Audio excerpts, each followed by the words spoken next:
this month's edition of The Breeze. And this new year, we have Tina with a new look.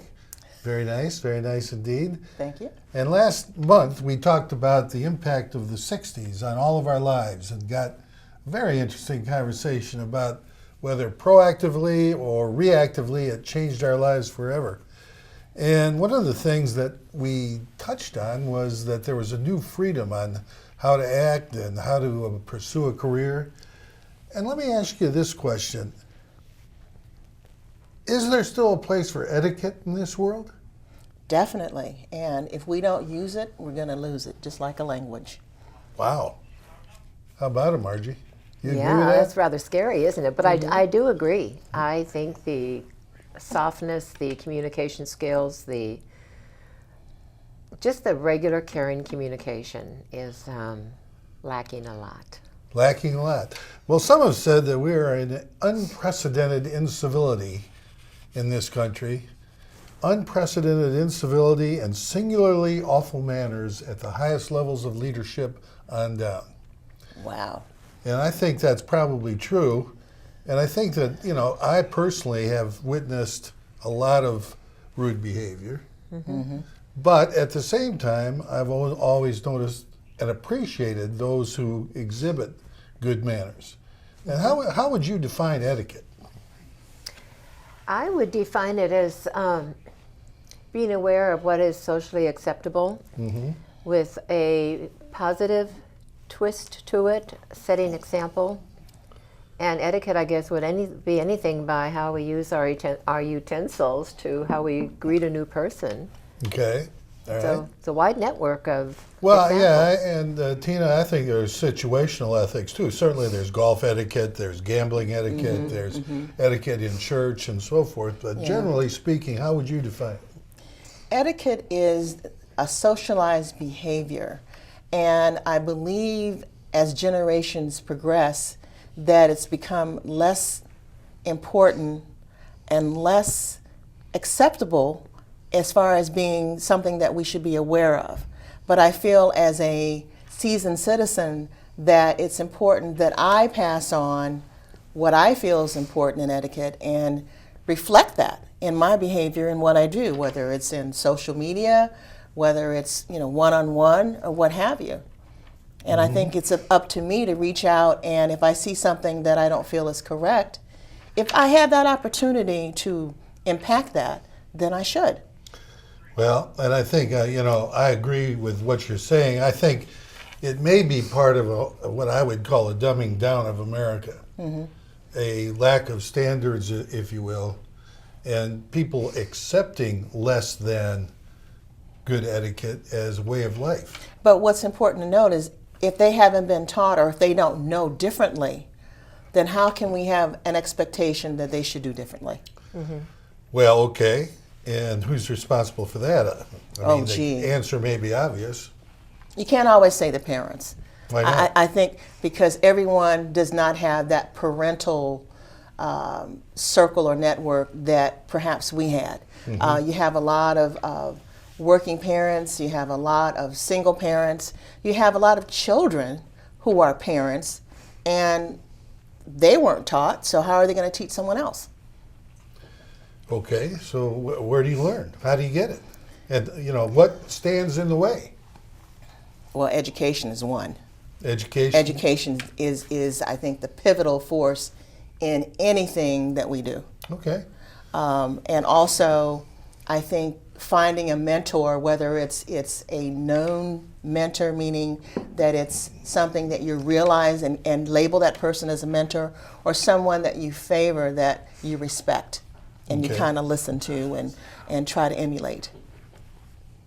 Well, I will tell you, if we're going to talk about this topic and link it to the dumbing down of America and poor behavior, we ought to look at some of the causes of what causes this sort of behavior. And one thing that you've alluded to, and Margie, you said this in the past, is there's a scarcity in the media, in public life, and maybe even in community and parents of role models. A real scarcity, a paucity, if you will. And there's not much we can do about that. Is there or isn't there?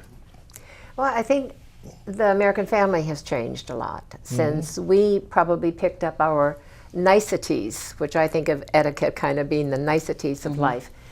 We picked it up because it was practiced by our grandparents, it was practiced by our parents, aunts and uncles, cousins. We kind of were in this era where we knew there was a standard of politeness, how we greet people, what we talk about, manners.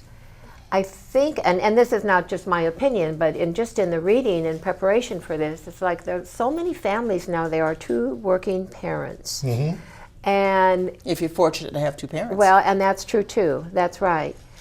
And the timing, the ability to have time to sit down at a family meal, to learn how to converse. We cannot expect kindergarten teachers or babysitters or even the public schools anymore to teach that on the behalf. You know, we had very stringent rules back when we grew up. You stood up and you pledged allegiance to the flag, and you could kind of predict what it was going to be. And if you misbehaved, then you got ridiculed by the teacher. Well, you did. And you got your knuckles rapped sometimes, too. And you didn't go home crying about it because you really didn't even want them to know. Right. But my parent would never have stepped in to defend me if that would be the case. Oh, never, So ever. it's kind of this lack of time. Of course, we're going to get into social media too in a minute because that's really the buster of it, I think.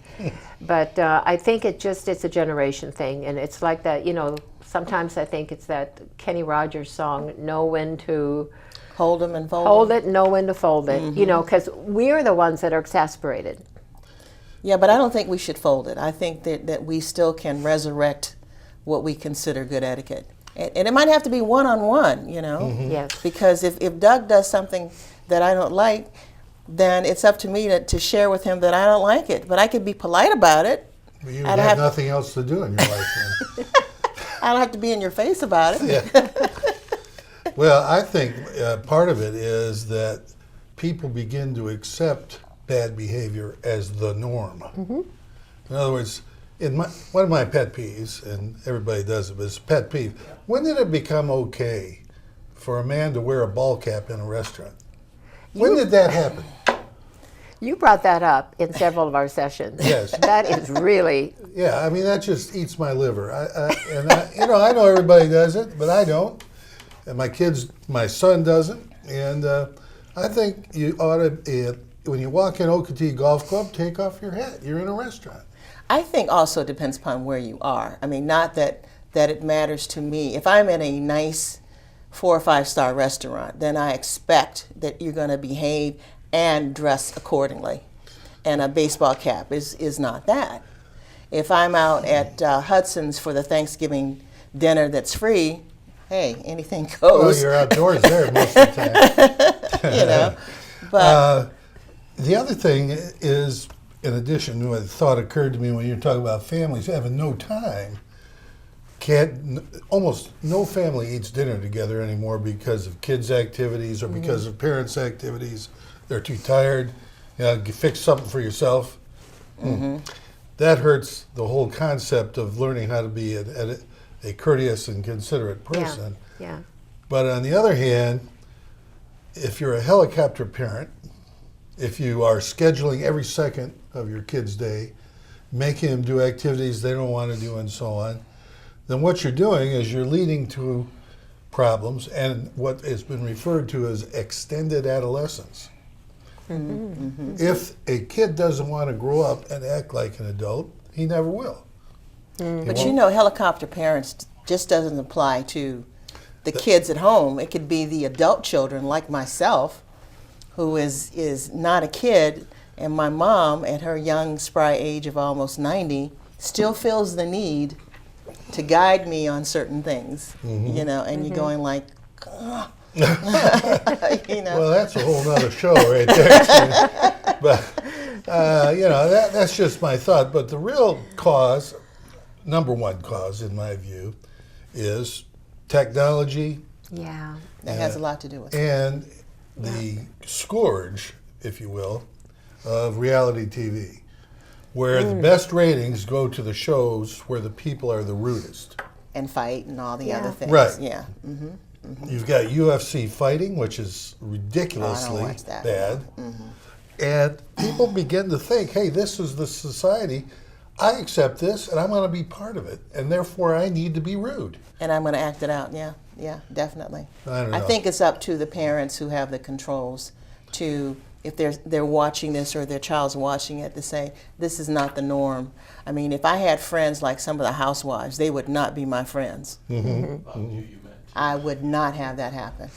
So that is not my reality, and I'm old enough to know better. So you don't want to live on the Jersey Shore or Atlanta or Hollywood? No, I got it. Potomac, the Real Housewives of Potomac. No, but when you're talking about social media, what I found is some people, because they're anonymous. I mean, some people you know who they are. Some people are kind of like anonymous, and you're going like, really, that's not acceptable. And in fact, I had posted something on the Sun City, not the official site, and I was asking about a contractor, and someone else said, stay on the subject, and I really appreciated that because people seem to find that they can add anything in there, but I was asking about something specific. So answer my question and leave the other stuff out of there. Well, it seems to me, right here in Sun City, that we have a lot of people, maybe they're not living with someone who can say, hey, you know, you're a curmudgeon, lighten up, or, you know, that's not polite, or whatever, as my wife tells me. I would say that how do you, if you find yourself in this kind of rut, how do you adjust your own attitude to become a more caring and considerate person? Well, I think we have that responsibility to find that way. You know, I mean, we're sitting here kind of in judgment of what's going on in society now. Right, we are. We were probably sat in judgment of something else, rock and roll, short skirts, whatever. But, you know, the other piece of this is that if we begin to criticize or try to change a behavior, say it's a grandchild. If I were to pick an issue with my grandchild and try to correct this behavior, I am really insulting the parents. Well, I think so, yeah. Because I'm But saying maybe to them, rightfully you so. didn't teach them, is it up to me? Yeah. No, it's not up to me. You know, you really have to pick these battles, and that's why it's almost a losing battle, because, and yet we cannot stop from role modeling the right way. I think that's about all we can do. I think, Just the yeah. nitty-gritty of showing, and somebody might say, oh, I like the way that person talks, or I like the way she dresses when she comes. You know, it's just a real tough thing because it's almost caught on beyond us right now. I'll tell you a story in that regard. My niece got married a couple years ago, and her twin sister gave a little, speech at the reception. And one of the things she said was reasonably telling, and that was that when she met her sister's fiance and was making judgments about him, obviously, one of the things that impressed her was that he opened the car door for her. Little things. And she says, listen to this, I have never seen that done except by Uncle Doug, meaning Oh me, my. which made me tear up. Yeah. But the point is, she had never witnessed any gentleman being polite enough to open the car door for a lady. Sad, very sad. Yeah, that is a sad statement. That is the dumbing down of America. Yeah. If you're not held to a standard, then you slip and slide the slippery slope into unacceptable behavior. Yeah. But I think, like, you're showing that little piece of love, opening the door, maybe someone else will think about that the next time. I think that's how we have to go forward. We can't undo what has been done, but we certainly can impact going forward the behavior. Whether it's saying hello. I have people who come into the shop, maybe it's a husband looking for his wife, and he says, oh, I'm with her. I go, well, I say hello anyway. I said, it's like you're coming into my home. I said, it would be rude of me not to acknowledge you. And they go, oh yeah, you're right. Well, and that's probably a great thing, and the only thing that we can do. You know, my pet peeve, and I've said this before in the show, is when somebody is waiting on me and I say thank you, and they said no problem. And I just want to reach across the counter and say, what do you mean no problem? Of course it's no problem. But you know, my responsibility then would either be to go away exasperated, Or maybe try to find a way to say, what does that mean when people say no problem? And see what they have to say. And say, I won't say in my day. I think that's a conversation closure. That's a no-no. But just to say, I really appreciate, the other day I heard somebody say, you're welcome. And I said, that is so much better. Try it. Yeah, well, when they say no problem, what they mean is that you're usually a problem. No. They're doing This us a particular time, it wasn't. And then I wonder if perhaps the boss who's doing the training would also have said that. Well, let I think me. that's the difference. Yeah, let me personalize this a little. I already have, but isn't becoming aware of how your behavior affects others part of this whole picture? In other words, have a sense of awareness. Definitely. Yeah. I mean, Important. if you come into a situation, you have to have some awareness of the situation and how your behavior impacts it. I got a good one for you. Yeah. The airport dress. I've been reading. I look at a lot of T&L, Travel and Leisure, Afar magazine, and they talk about the things that the flight attendants don't tell you. And one of them is how the way you're dressed impacts how you're treated. I have gotten compliments on how I dress going through the airport. And you see some people are slovenly dressed, and it's kind of like they make a perception, that first, you get one chance to make a first impression, and that impression is you're a slob. Yes. They look like they look like they just got out of bed or something. Yeah. And I think that, and I've had it happen more than once. So for me, I'm going to dress nicely. I'm going to dress conveniently in case I have to take my shoes off or whatever else. But I want to look nice. Yes. And that's something that I've carried since I was a teenager, because my mother's a clothes horse. Yeah. But the point is, flight attendants and people, other passengers, check you out. Yeah. And perhaps that might influence them to dress a little nicer when they're going, in the airport. I think it's a good point. I think you can run into that in our current situation here at Sun City. If somebody comes into one of our restaurants for dinner sweating and with a towel around their neck, I don't want to sit next to them and eat dinner. Be aware of your behavior affecting people like me and others. And there are so many things that upset me. I guess I'm a curmudgeon, but it's all a part of this whole dumbing down of America. We went out and asked some people here, some residents of Sun City, about this whole issue, and we got some really great answers. Well, the Breeze crew is out and about today. We're at Pinkney Hall, and we're asking the very important question of, in today's world, is there still a place for good etiquette? Let's talk to some residents and find out. I think it really depends on the circumstances. Etiquette, for instance, at church would be certainly different than etiquette at the beach. And I think what we should really do is to look at your surrounding peer group. What is everyone else doing? Where am I located? And then decide from there. Now, I know there are people that believe etiquette depends on what they want to do. But, I think there are outliners in that particular case. Without question.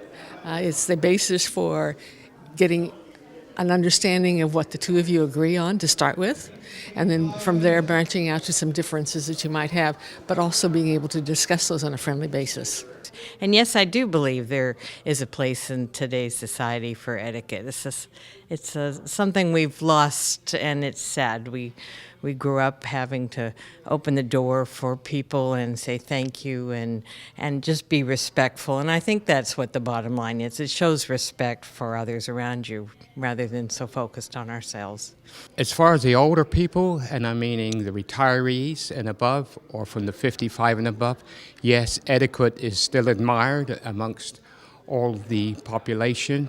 I think in today's world, the younger population having iPhones, etc., are not really cognizant of the manners that are expected out of them as young children, and most of them are never corrected by their parents, a lot like we were when we were young, sent to our bedroom and stayed there or reprimanded. So I think in today's world that the younger ones are going to have a big problem when they get older.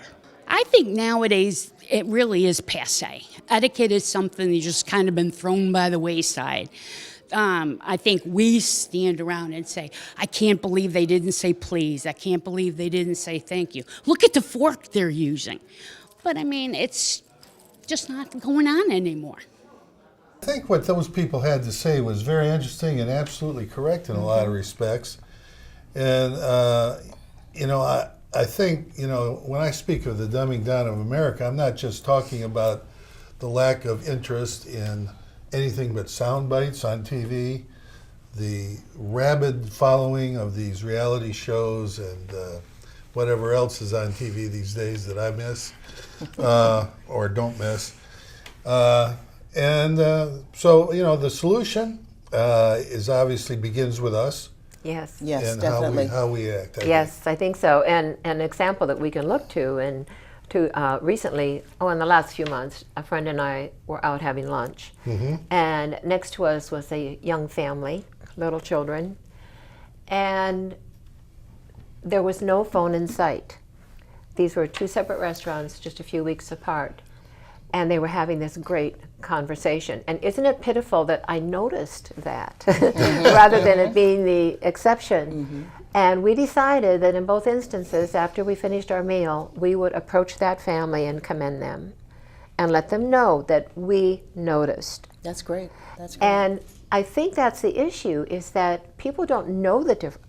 They don't care about the difference. So unless we become that difference, and acknowledge it like you did. And Yeah. with technology even, how we handle that, how we make comments about when you have 4 people in one screen on a network that's arguing and shouting over each other, is that a teaching moment? And maybe that's, and you mentioned this earlier, what can we do to not lose our own capacity for this? Because I think we're all saying we kind of know about etiquette, we know about manners, we were taught. I will probably not say yes sir to anybody, but I can sure look them in the eye. So it starts with those small steps. My concern is that when this generation is gone, who's going to pick up the gauntlet? It's scary. Well, good question. I'll tell you an interesting anecdote. I went to dinner once, and very similarly, but on the other side of the coin was 2 adults and 2 kids. The 2 adults never got off their electronics. So what did the kids do? They're on their electronics. They did not touch a bite of food. Okay, so that's a waste of money, obviously. Yeah. Then I looked at this table over here, and there was a couple, and they were sitting next to each other at a 4-seater. They were talking with each other, having a good time. Then their dinner came. And this is no lie. He pulls out a Nook, Kindle, whatever. She pulls out a hardcover book, and then when they start eating, they're both reading. That's amazing. That's probably what they do at home too, I would guess. But I mean, to me, I just thought that was just a little funny. Didn't you mention something about an article you had read recently? Yeah, I mean, if you want to, Emily Post's great-great-great-granddaughter is still carrying on the tradition of editing the etiquette book. And it's in the Yankee magazine. I'll advertise that for the November-December issue if you want to take a look at it. It's a good article about this topic. Yeah, I read it. It was great. Yeah, I did too. I liked it. And it seems that businesses really rely on this because it's important for new hires and everything else when you're going looking for a job. So it has value beyond just the social element. Yeah. It can affect your pocket. Well, Margie, if you had to sum it up with one final thought, what would you say? Well, I will use a paragraph from that very book. Etiquette is not a list of rules. It's about being aware of how behavior is affecting others. If you have that awareness, you have good manners, no matter what fork you use. Tina? Just being aware of your environment, how you interact with people, what you present yourself as when you walk into a room. Are you smiling? Are you, looking, frowning or whatever? Because all that is going to be received and then communicated back to you. Well, those are good summaries, and I would agree with all of that. And I'm really not the curmudgeon you think I am. Oh, yes, okay. But we've enjoyed it. Please give us your feedback. I'm sure there's a lot of controversy over this. And please join us again next month when we again shoot the breeze.